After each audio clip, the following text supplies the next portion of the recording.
BRS నేత హరీష్ రావు మీడియాతో మాట్లాడుతున్నారు. ఇప్పుడు లైవ్ చూద్దాం. చెప్పలే కదా ఇప్పుడైతే 5,000 మేము వస్తే 7,500 అన్నాం.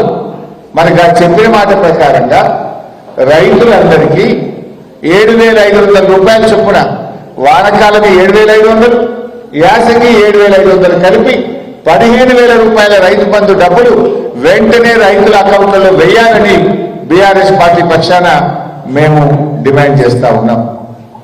అప్పుడేమన్నాడు కేసీఆర్ గారు, అప్పుడే చెప్పిండు ఈ రేవంత్ రెడ్డి వస్తే రైతు బంధుకు ఎగనామం పెట్టాడు, కోతలు పెట్టాడు, కాంగ్రెస్ మోసం చేస్తుంది అని కేసీఆర్ గారు ఆ రోజే చెప్పిండ్రు. చెప్తే ఆ రోజు రేవంత్ రెడ్డి ఏమన్నాడో ఒక్కసారి వీడియో చూద్దాం. ఆ రోజు ఏం మాట్లాడిందో ఒక్కసారి చూద్దాం. కేసీఆర్ అంటున్నాడు కాంగ్రెస్ వస్తే రైతు బంధు బంద్ అవుతుందని. ఎందుకు బంద్ అవుతుంది? మేమేమన్నా దివాలా కాదమా? మాకేమైనా దమాక్ లేదా? రైతుల కష్టాలు మాకు తెలియదా? రైతులకు కరెంటు బంద్ అవుతుంది, రైతు బంధు బంద్ అవుతుందని కేసీఆర్ మాట్లాడుతున్నాడు. ఇప్పుడు ఎవరు దివానా కాలే? మరి ఇప్పుడు దివానా కాలే ఎవరో రేవంత్ రెడ్డి చెప్పాలి. మరి రైతు బంధు బంద్ అయిందా, బంద్ కాలేదా? మరి ఇప్పుడు ఎవరు దివానా కాళ్ళు ఆయనే చెప్పాలి. మరి ఇప్పుడు ఆ రోజు కేసీఆర్ చెప్పింది నిజమైంది. వానకాలం ఎగబెట్టిండు, యాసంగికి ఎప్పుడు ఇస్తాడో, ఎంత ఇస్తాడో, ఎవరికి ఇస్తాడో ఇంకా చెప్పే పరిస్థితే లేదు. నాట్లు పడుతున్నాయి, రైతులు అప్పులు తెచ్చుకునేటువంటి పరిస్థితి ఈరోజు ఏర్పడ్డది. అంటే ఇంకా ఆ రోజు ఒక అడుగు ముందుకు పోయి కౌలు రైతులకు కూడా ఇస్తా అన్నాడు. రైతు బంధు 2 సార్లు ఎందుకు ఇస్తావు? 3 సార్లు ఇవ్వాలన్నాడు కేసీఆర్.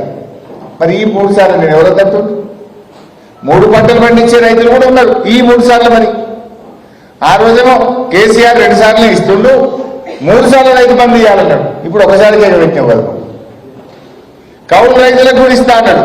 ఇప్పుడు వ్యవసాయ మంత్రి అడిగితే మాకు సంబంధం లేదు, అది రైతు కౌలు రైతు చూసుకోవాలి. ఏంది అసలు నీ ప్రభుత్వంలో నీదో మాట, నీ మంత్రిదో మాట, ఒకరికొకరికి సంబంధం లేదు, ఒకరికొకరికి కోఆర్డినేషన్ లేదు. కౌలు రైతులకు ఇస్తాను ముఖ్యమంత్రి అంటాడు, వ్యవసాయ మంత్రి ఏం మాకు సంబంధం లేదు, వాళ్ళే చూసుకోవాలి, రైతు కౌలు రైతు అంటాడు. ఎవరిని నమ్మాలి? వ్యవసాయ కూలీలకు 12,000 ఇస్తా అన్నారు. అవి ఇంతవరకు స్టార్ట్ కాలేదు. బడ్జెట్లో పెట్టిండ్రు, ఇంతవరకు వ్యవసాయ కూలీలకు ఇయ్యలే. ఇప్పుడు దాంట్లో కోతలు పెడుతున్నారు. వ్యవసాయ కూలీలు అంటే ఎవరట? ఎవరైతే పొలంలో నాట్లకు వస్తారో, కూలికి వస్తారో వాళ్ళందరూ వ్యవసాయ కూలీలే కదా. అట్లా కాదట. నీకు గుంట భూమి ఉంటే నీకు ఇయ్యాడట. నువ్వు ఉపాధి హామీ పనికి పోతేనే ఇస్తాడట. దాంట్లో అన్ని కూలీలు కోతలు పెట్టే పని చేస్తున్నాడు. 5 గుంటలో గుంట భూమి, 2 గంటల భూమి ఉంటే ఆయన భూమి ఉన్నట్ట. ఆ భూమితో ఆయన పంట వంటది బాగుపడతాడా? ఎకరంలో భూమి ఉన్న వాళ్ళందరినీ కూడా వ్యవసాయ కూలీలుగానే గుర్తించాలని బీఆర్ఎస్ పార్టీ డిమాండ్ చేస్తుంది.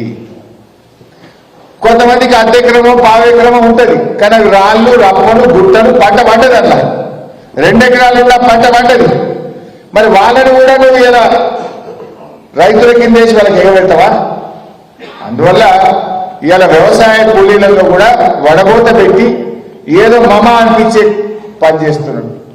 మేము కోరుతున్నాం, ఉపాధి హామీకి వెళ్లే ప్రతి కూలీ వ్యవసాయ కూలీయే. ఉపాధి హామీ వెళ్తున్న వారందరికీ కూడా వడబోతలు లేకుండా, కోతలు లేకుండా వ్యవసాయ కూలీలకు ఏడాదికి ఇస్తామన్న డబ్బులు తప్పకుండా ఇవ్వాలని బీఆర్ఎస్ పార్టీ డిమాండ్ చేస్తుంది. ఎకరంలో భూమి ఉన్న వాళ్ళందరినీ కూడా ఎస్సీ, ఎస్టీ, గిరిజనులే ఉంటారు కనుక వారికి కూడా వ్యవసాయ కూలీలకు ఇస్తామన్న డబ్బులు కోతలు లేకుండా ఇవ్వాలని కూడా బీఆర్ఎస్ పార్టీ ఈరోజు డిమాండ్ చేస్తుంది.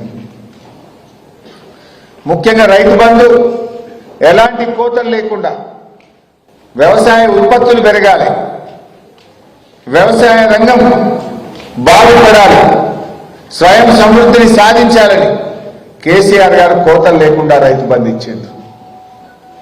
తిండి పెట్టే రైతులకు తొండి చేసి పైసలు ఎగ్గొట్టే పనేమో రేవంత్ రెడ్డి చేస్తుంది. కేసీఆర్ ఏమో తిండి పెట్టే రైతులకు ఎట్లన్నా ₹1 పోవాలి, వాళ్ళకి ఎంత ఇచ్చినా తక్కువే కేసీఆర్ అనుకున్నాడు. కానీ తొండి చేసి తిండి పెట్టే రైతులకు ఎట్లా ఎగ్గొట్టాలని రేవంత్ రెడ్డి చూస్తున్నాడు. ఇది కేసీఆర్కు రేవంత్ రెడ్డి గారికి ఉన్నటువంటి తేడా. ఇలా రైతుల బతుకులు మార్చేందుకు కేసీఆర్ గారు రైతు బంధును ప్రారంభిస్తే ఆ రైతు బంధును బొందబెట్టే కుట్ర చేస్తున్నాడు రేవంత్ రెడ్డి. ఇలా రైతులందరూ కూడా మేల్కొనాలి. రైతులందరూ కూడా ఎక్కడికక్కడ కాంగ్రెస్ పార్టీ మంత్రులను ఎమ్మెల్యేలను నిలదీయాలని చెప్పి బీఆర్ఎస్ పార్టీ పిలుపునిస్తా ఉంది. ఆ ఊర్లలో ఉండే కాంగ్రెస్ నాయకులను